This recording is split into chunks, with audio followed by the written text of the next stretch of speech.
SP दफ्तर से 19 वर्षीय युवती का दिन दहाड़े अपहरण, सुरक्षा के लिए पहुंची थी एसपी दफ्तर। चूरू में सोमवार को उस समय हड़कंप मच गया जब एसपी दफ्तर के परिवादी कक्ष में घुसकर कुछ लोग एक युवती को जबरन उठाकर ले गए। युवती एक युवक के साथ सुरक्षा की मांग को लेकर एसपी दफ्तर पहुंची थी। इस घटना के बाद एसपी दफ्तर परिसर में अफरा तफरी का माहौल बन गया। तारानगर तहसील के झाड़सर गांव के 24 वर्षीय युवक कृष्ण कुमार ने बताया कि वह 19 साल की युवती भावना के साथ एसपी दफ्तर पहुंचा था। दोनों परिवादी कक्ष में मौजूद थे। तभी कुछ लोग एसपी दफ्तर के पीछे का गेट तोड़ते हुए वहां पहुंचे और युवक युवती के साथ धक्का मुक्की शुरू कर दी। युवक ने आरोप लगाया कि इस दौरान उन्होंने युवती को जबरदस्ती उठाकर बाहर खड़ी गाड़ी में डाल लिया और मौके से फरार हो गए। इस दौरान युवक को भी साथ ले जाने का प्रयास किया गया। घटना के दौरान एसपी दफ्तर का गेट भी टूट गया। अचानक हुए हंगामे से एक बार की परिवादी कक्ष में मौजूद लोग डर गए। इस घटना को कुछ ही सेकंडों में अंजाम दिया गया। पुलिस सीसीटीवी कैमरों की फुटेज खंगाल रही है तथा युवती को ले जाने वाले लोगों की पहचान करने के प्रयास किए जा रहे हैं।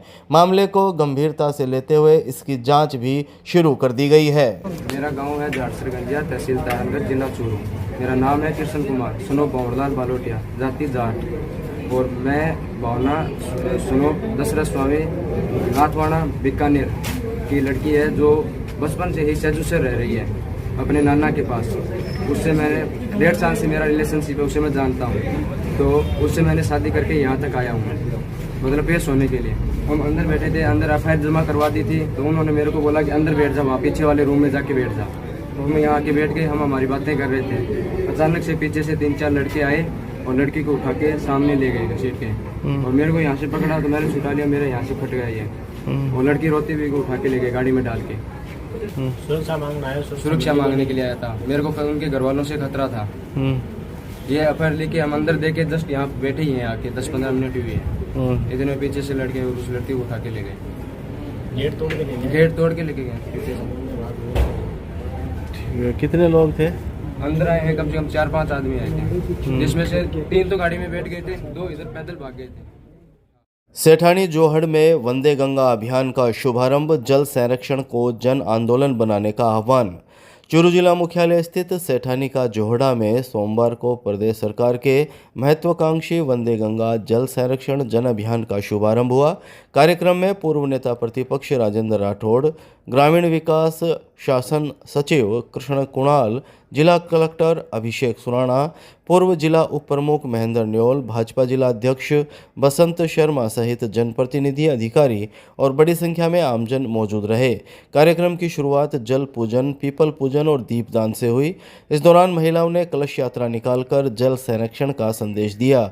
अतिथियों ने जल बचाने और पारंपरिक जल स्रोतों के संरक्षण का संकल्प दिलाया। शाम 4 बजे करीब मिली जानकारी के मुताबिक इस मौके पर पूर्व नेता प्रतिपक्ष राजेंद्र राठौड़ ने कहा कि राजस्थान जैसे मरुस्थलीय प्रदेश में पानी जीवन और संस्कृति का आधार है। उन्होंने कहा कि बढ़ती आबादी और पर्यावरणीय चुनौतियों के बीच जल संरक्षण को जन आंदोलन बनाना समय की सबसे बड़ी जरूरत है। उन्होंने करीब 125 वर्ष पुराने सेठानी के जोहड़े को ऐतिहासिक धरोहर बताते हुए इसके संरक्षण पर जोर दिया। ग्रामीण विकास शासन सचिव कृष्ण कुणाल ने कहा कि चूरू जैसे मरुस्थलीय जिले में जल संरक्षण की अहमियत और अधिक बढ़ जाती है। जिला कलेक्टर अभिषेक सुराणा ने वर्षा जल संचयन, जोहड़ों में पानी सुरक्षित रखने और फसल विविधता अपनाने का आह्वान किया। उन्होंने कहा कि पानी की हर बूंद बचाना आज जरूरी है। जल संरक्षण के लिए काम और स्वच्छता का एक अभियान और उसके साथ हरियाला राजस्थान को जोड़कर ये आज गंगा दशमी से लेकर पर्यावरण दिवस तक चलने वाला अभियान जन अभियान बने, जल क्रांति जन क्रांति बने। इसके लिए आज स्वयंसेवी संगठन और अनेकों सामाजिक संगठन और राजनीतिक दलों ने इस कार्य को प्रारंभ किया है। हर चीज से ऊपर उठकर, राजनीतिक विचारधारा से ऊपर उठकर मेरी अपील है कि राजस्थान में जल की आवश्यकता और जल संरक्षण को देखते हुए हम सब लोगों को इसके साथ जुटना चाहिए। छापर थाना क्षेत्र की महिला ने मारपीट के मामले में एसपी से लगाई गुहार, निष्पक्ष जांच व सुरक्षा की मांग। चूरू जिले के छापर थाना क्षेत्र के गांव की एक महिला ने सोमवार को मारपीट के मामले में एसपी को परिवाद देकर दर्ज मुकदमे की निष्पक्ष जांच करवाने, जांच अधिकारी बदलने तथा परिवार को सुरक्षा दिलाने की मांग की है। महिला ने आरोप लगाया कि 9 मई 2026 को गांव के कुछ लोगों ने रास्ता रोककर उसके और उसकी मां के साथ मारपीट की। आरोप है कि हमलावरों ने जाति सूचक गालियां देते हुए लाठी डंडों से हमला किया, जिससे उसके हाथ, पैर और पसलियों में गंभीर चोटें आई। महिला का कहना है कि उसका इलाज अभी भी जारी है। शाम 5 बजे करीब मिली जानकारी के अनुसार पीड़िता ने आरोप लगाया कि हमलावर उसे घसीटकर एक घर में ले गए, जहां उसके साथ अभद्रता और मारपीट की गई। शोर सुनकर उसकी मां पहुंची तो आरोपियों ने उसके साथ भी मारपीट की। मामले में छापर थाने में बीएनएस की धाराओं में मुकदमा दर्ज होने के बावजूद महिला का आरोप है कि अब तक पुलिस ने आरोपियों के खिलाफ कोई ठोस कार्रवाई नहीं की है। उसने कहा कि आरोपी राजनीतिक प्रभाव वाले दबंग प्रवृत्ति के लोग हैं, जो लगातार मुकदमा वापस लेने और बयान नहीं देने की धमकियां दे रहे हैं। पीड़िता ने यह भी आरोप लगाया कि 22 मई को सुजानगढ़ न्यायालय में बयान दर्ज करवाने के बाद कुछ लोगों ने उस पर दोबारा हमला करने का प्रयास किया। महिला ने परिवार की सुरक्षा नहीं मिलने पर किसी अप्रिय घटना की आशंका जताई है। गाली दी और मेरे साथ मारपीट की, 2 पैर तोड़ दिया, हाथ तोड़ दिया, मेरी पांव तोड़ दी। मैं थाना में रिपोर्ट दी, थाना आया 10-10:30 बजे छुटा ले गया।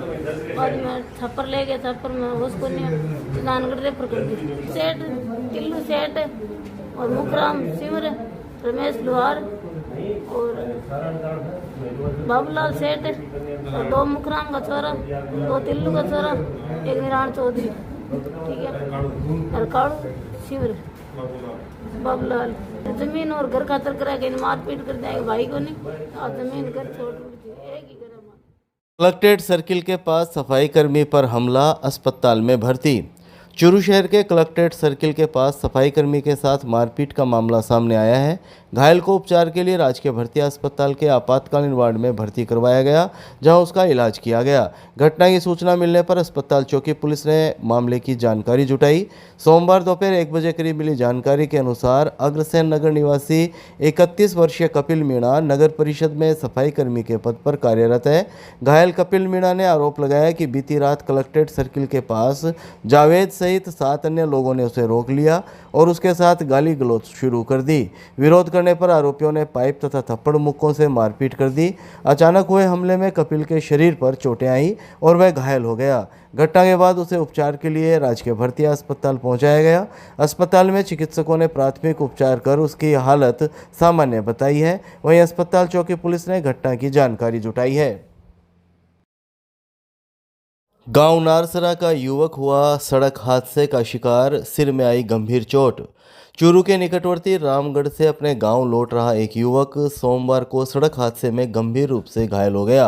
घायल युवक को प्राथमिक उपचार के बाद गंभीर हालत में चूरू के राजकीय भर्ती अस्पताल के आपातकालीन वार्ड में भर्ती कराया गया, जहां उसका इलाज किया गया। हादसे में युवक के सिर में गंभीर चोट आई है। शाम 5 बजे करीब मिली जानकारी के अनुसार गांव नारसरा निवासी महेंद्र सिंह रामगढ़ में वेल्डिंग का काम करता है। वह बाइक पर सवार होकर रामगढ़ से अपने गांव नारसरा जा रहा था। इसी दौरान रास्ते में उसकी बाइक हादसे का शिकार हो गई। दुर्घटना के बाद मौके पर लोगों की भीड़ लग गई। घायल अवस्था में महेंद्र सिंह को पहले रामगढ़ के अस्पताल पहुंचाया गया। वहां से हालत गंभीर होने पर चिकित्सकों ने उसे चूरू के राजकीय भर्ती अस्पताल रेफर कर दिया। भर्ती अस्पताल के आपातकालीन वार्ड में चिकित्सकों ने उसका उपचार शुरू किया। बताया जा रहा है कि हादसे में उसके सिर पर गंभीर चोट लगी है। फिलहाल उसकी स्थिति पर चिकित्सकों की निगरानी बनी हुई है। हादसा किस कारण से हुआ, इसे लेकर स्थिति स्पष्ट नहीं हो पाई है। आशंका जताई जा रही है कि किसी अज्ञात वाहन ने बाइक को टक्कर मारी हो सकती है। वहीं बाइक अनियंत्रित होकर दुर्घटनाग्रस्त होने की संभावना भी जताई जा रही है।